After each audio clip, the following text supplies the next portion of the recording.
This is the PressBox High School Football Show with Booker Corrigan and legendary former McDonough coach Dom Damico. The guys look over everything going on in the world of high school football, both at the private school and public school level. Now, here's Booker Corrigan. Hey now! What a weekend and what a Monday! Absolutely fantastic. We got two public school guys from Philadelphia, Booker Corrigan, Dom Damico joining you. And I'm rocking a Pine Valley golf shirt, and my man Dom is rocking a Red Tail golf shirt. Now, tell us a little bit about Red Tail. Well, Red Tail is a private golf course in Toronto, Ontario, with about 25 members. Exclusive membership. But just a beautiful place. It kind of resembles Caves Valley in Toronto, but with about 25 members. So with 10% of the membership. You got to love that. Amazing. Yeah, it was an amazing place. I had a fun 2 days there. Nothing wrong with that. You better have fun. How many was the course crowded? Slow play? There was 8 people on the course. Diamond Ridge? Just eight. Diamond Ridge. So we're going to talk about some recruiting stuff. We talked a little bit about that last week. That's going to be a recurring theme for us. Obviously, we're going to revisit some of the great games that just happened last weekend.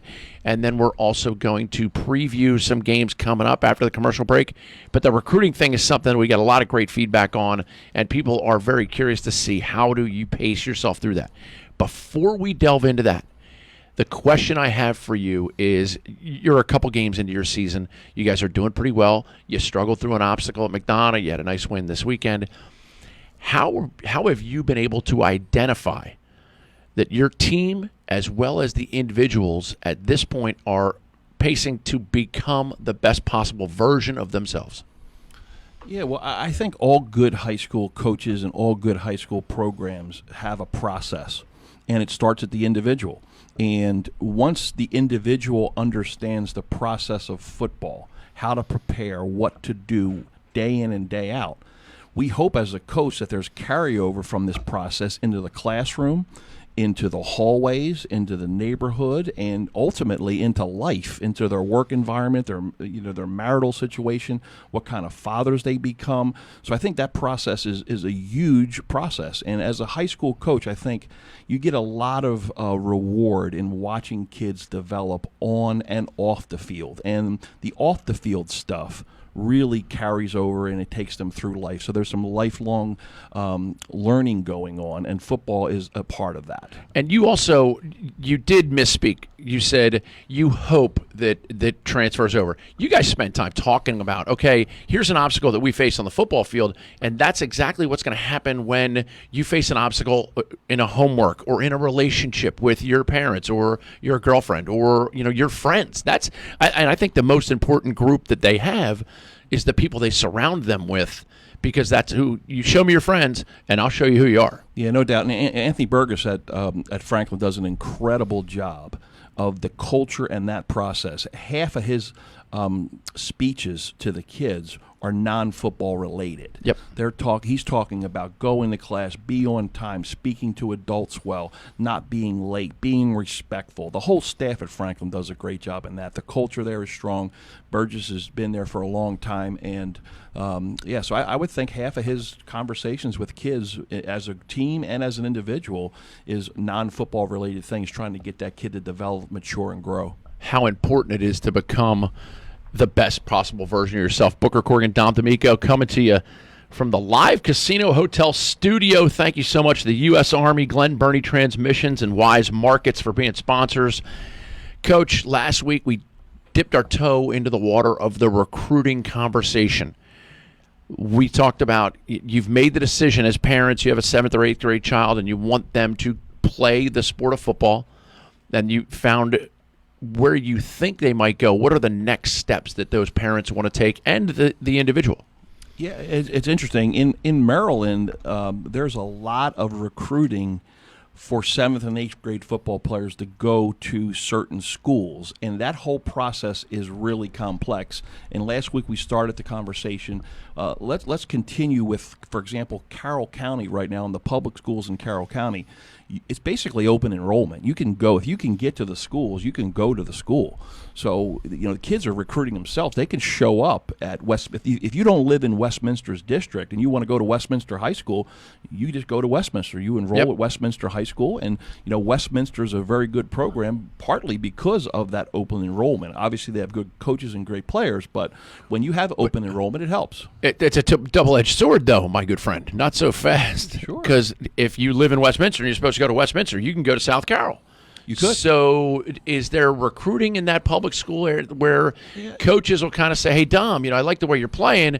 I'd love to have you on my sideline as opposed to theirs? There's probably some ethics, obviously, in coaching that you can't steal players from other schools, but I'm sure it happens everywhere at every level. But, most kids want to be a part of a winning program. So if you're a district to go to a school that's 2-9 every year, you're looking to get out of there and go somewhere else. And most of the kids that are going to go the public school route, and if you're, let's say, for example, in Carroll County, you're going to look for the best program, the highest profile program that's had a recent track record of success. And I think that's what happens in Carroll County. In Baltimore County, in Baltimore City, is different because there is zoning, and districts. And you can go to other schools as long as those schools have special transfer request forms. They have engineering or computer science or ROTC that a kid can apply for that he wouldn't get in his district school. I know at Franklin we have those programs, and we do have some kids that don't live in the Reisterstown area that come to Franklin. Who's the furthest? Who travels the furthest to get to your school? Or do you don't really somebody know coming all the 20 kids. miles, 30 miles? No. I think probably Woodlawn's probably the furthest. Okay. Yeah. And you guys had a nice win. Let's get into, and before the break, let's get into some recaps. Let's hit you right on your home turf. You guys go down to Dundalk. The game was there. It was actually at Franklin. At Franklin, I'm sorry. But great crowd and a great occasion. Amazing. Probably over 1,000 people there. So the crowd was big. It was festive. It was loud. It was Franklin's homecoming. So, they had a lot of alums stop by. But there's a lot of interest at these public school games right now. So I was impressed with the crowd. Our kids played well. Dundalk hung in there for the first half. And then we wore them down with our speed and athleticism. But good game for about 2 quarters. And you took home the W, which is not the most important piece of the puzzle, but it certainly does keep the kids in touch. It does. It does. Winning solves a couple problems, but it doesn't solve all the problems. No, it doesn't. But you just keep building and building and building. And in public school football with the playoffs, you're really playing late into December, so that's really important. Love to hear that. Now, St. Iggy's. Well, St. Didn't Iggy's get it done. I love St. Iggy's. St. Iggy's came up from Ohio, and Coach McGregor and DeMatha put the hurt on them pretty good, so they hobbled back to Ohio after being spanked pretty good by DeMatha. Yeah, DeMatha hung half of 84 on them, right? 84, yeah, he put 42 on them. Half of 84. Yeah, that's a big number. But DeMatha's a very, very good program. St. John's wasn't able to get it done against IMG. What'd you like? Yeah, IMG. Well, they came up from Florida and played. The number 1 or 2 team in the country, and St. John's was really close. It was a 1-point game going into the fourth quarter, and just IMG's depth of skill and depth of scholarship level players kind of wore them out. St. John's is definitely the best 2-loss team in the country. There's no doubt. Isn't that something? Shout out to our man Tommy Marichek, who's now down at IMG running the lacrosse thing down there. So a great friend of ours and a big fan of the Maryland High School football show on PressBox. That's true. Let's talk a little bit about Good Counsel. They took down Spalding. Yeah, that was Spalding only scored 7 points, and if you follow high school football, you see Spalding's offense putting 40, 50 points a game, and for Good Counsel to stop them and hold them to 7 points, their defense is playing great. Their scheme's got to be sound. Their coaches got to be really on the top of their game, and their kids got to execute that, the plan that the coaches put in place. So, yeah, great job by Good Counsel. In pro football, non-offensive touchdowns really can flip a game. How can they flip a game in high school? Is it the same level where It is. Yeah, defense. It's hard enough to get touchdowns in tight games, and defensive touchdowns obviously really help the offense. But I think more turnovers are big, no matter what level you play, rec ball all the way through NFL football. Coaches talk about turnovers. Turnovers are key, and I think if you follow statistics, a team that turns the ball over a lot, they're going to lose a lot, and a team that has a lot of takeaways are going to win a lot more games. You sound like a defensive coach when you say turnover, because the converse is, don't turn it over when you're on off. Like, the best way to not turn it over is to maintain good ball control and not throw haphazard. No doubt. Ball security on offense is critical, and takeaways on defense critical. Hey, we're going to take a quick break, but before we do, are there any other games we want to recap and some players that you thought played great from last weekend who deserve a little mention here? Yeah, I think, one of my former players, Eddie Dolch, from the famous Dolch family in Maryland, Dave Dolch, it was a public school employee for Carroll County for many years, and he just retired. But Eddie Dolch is 3-0 at South River, doing a great job, and just shout out for Eddie to keep it rolling. Love Eddie Dolch. We'll be right back after this short break. Need groceries today but don't have time to shop? Order online with same-day pickup or delivery at Wise Markets. Wise to go online. Now that's convenient. This is Stan the Fan for Glen Burnie Transmissions, located right in the heart of Glen Burnie for almost 60 years. If you suspect you're having a transmission problem, GBT can save you hundreds of dollars over taking it to the dealers for a repair. Make an appointment for a free diagnostic and estimate. Call GBT at 855-728-1841. Their mission is simple: to provide excellent service at a reasonable price. Go to their website at gbt-online.com to check out all of the 5-star reviews. Let my friend Mark Schwartzman and his GBT team take the troubles out of transmission troubles. Call them today at 855-728-1841. Respect. It's more than a word. In the U.S. Army, it is one of our core values, earned through selfless service to our nation and making a difference both at home and abroad. On the Army team, respect is earned daily. And now, in addition to earning respect, you may earn up to $40,000 in bonuses if you qualify. To learn more, visit goarmy.com/bonus or call 1-800-USA-ARMY, paid for by the U.S. Army. How's it? We are back, coming to you from the live Casino Hotel studio. Booker Corrigan, Dom Damico, thank you so much for making us part of your sports viewing day. The U.S. Army, Glen Burnie Transmissions, Wise Markets, and the Belcar Health 5K. Coach, I got Glenn Clark is going to run the Belcar Health 5K, and the bet is this: he needs to run it in half the time that you do. Well, that wouldn't be too hard. It's what I said. I want to set him a goal he can attain. Right? I don't want to set the bar too high. I take the under. I figure it's a 3.1 mile walk. Well, I'm good for the first 0.1, and then after that, we'll see what happens. See if there's not a taxi somewhere is there nearby. An oxygen tent located on the course. I love it. Now, we have a couple schools that we want to hit. McDonough had a nice win over Bullis, and Loyola's playing well. Elkton's playing well. What you bring up Elkton? It's 2 weeks in a row. What are you going to crush on Elkton? Nah, but you got a crush on Elkton? Elkton doesn't get a whole lot of love, so I want to spread the love. And I think Cecil County's football is the kid that area is excited about Elkton football. They're getting big crowds to the games. They got a good team this year, so that makes it fun for Friday nights and fun weeks when you have good public school football in your area. And when you're getting some love from legendary coach Dom Damico. And we say legendary coach Dom Damico. I saw you coach in the 95s and 94s and 96s. It was pretty fun. I went to those games and watched because it was fun to do. Knowing the kids on the team and having taught some of them or coached them in lacrosse is great. But the innovation and your ability to stick your neck out and say, you know what, we're going to do it a little bit differently. And sometimes when you do it differently, you get attacked by the parents.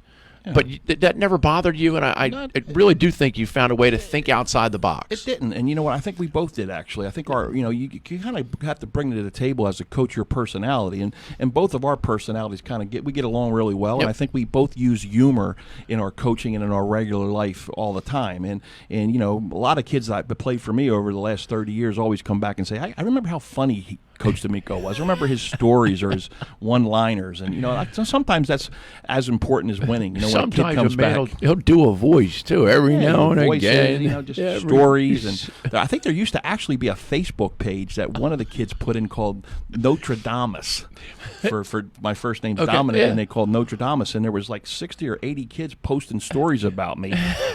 Some of them inappropriate, probably shouldn't have been on Facebook, but it was fun to look at those old kids and kind of read what they said. Let's get back to high school football here on the PressBox Maryland High School Football Show. Loyola, what do you love? Still winning, 4-0. Beat Howard, Coach Z. Still got it rolling. I think he's going to be forced to play in the A Conference next year, but I think he's building the program that will be able to handle that. So real quick turnaround from being independent and not having a very successful team to being one of the best teams in the area. Interesting to see how that'll evolve. Roll, Dons, roll. That's pretty cool. That's a pretty cool thing for them to be doing that. McDonough, we talked a little bit, 31-20 over Bullis. Yeah, Bullis a couple guys out. who stepped up. Yeah, Bullis jumped out to a 21-7 lead, and when you fall down 2 or 3 scores in a high school game, you really got to have strong senior leadership to fight that. A lot of teams would fold, collapse, but with Curtis Jacobs and the strong senior leadership that McDonough has, they rebounded, scored a bunch of points in the second half. I'm sure the coaches made some great adjustments, and they put 31 points on the board to beat Bullis. Half of 62 they hung on them. Now let's get into some upcoming games. Modern day. The wrecking ball of modern day, and they're coming to St. John's. That's an exciting one. They are Friday night, 8:30, Catholic University. Want to see the best high school football team in the country play St. John's? Go down to D.C., and you'll be able to see modern day. St. Francis took a swipe at them and then couldn't get it done, and now St. John's is going to take a swing at them this week. And it's at Catholic University. Shout out Luke D'Ambrosi, freshman at Catholic. Left-handed attackman. Love you, buddy. He's also my nephew. Nice. So I could say I love you because it's a family thing. I love you too, Dom. Well, thank you. Keep it up. Thank you. Hey, you fine fella. Now let's get St. Francis at St. Joe Montvale from New Jersey. Are they getting fed to the Lions, or St. Francis is rolling heavy right now? No, St. Joe Montvale's a national level football team. I played them one game at McDonough School. Coach Augie is a phenomenal coach and a phenomenal recruiter. They have one of the top teams in New Jersey every year. Their program's they'll show up with 90 guys dressed off of 2 buses. Very well coached team, tough kids. So that's going to be quite a battle. St. Francis has got tons of talent, but this is no pushover game for St. Francis. This should be a good football game. How do you coach 90 guys? Well, I think you have 90 guys. You have to coach like a lot of assistants, and you have to model it after college programs that have 105 kids. So I think you practice different. I can't imagine, like, as a lacrosse guy and as an ice hockey guy, you get through practice because you touch the ball a lot. You're getting a lot of touches and you're getting a lot of reps. How do you get 90 guys reps? It's difficult. You probably can't. Okay. Which is unfortunate because, if you're what I was in football, a Scribini, you're watching a lot of practice too, and you're freezing on game day. There's a lot of watching going on with 105 guys. Dress warmly. Let's get it. City versus Mervo. Yeah, wow. Both teams undefeated going into this weekend. Patrick Nixon at Mervo's got Mervo playing great. I'm sure there's going to be a big crowd and a lot of interest in that City football game. Let's talk about your boys, Franklin, Milford. 2,000. You think there's going to be 2,000 people there? That's what I'm learning. I'm learning about the intensity of this rivalry from the coaches and the kids. And, I'm used to the McDonough-Gilman rivalry at the end of the year. This is kind of middle of the year rivalry, but most of these kids that play at Franklin at Milford Mill know each other. They're in similar neighborhoods that border each other. They played rec football against each other. There's a lot of tweeting and social media stuff going back and forth this week.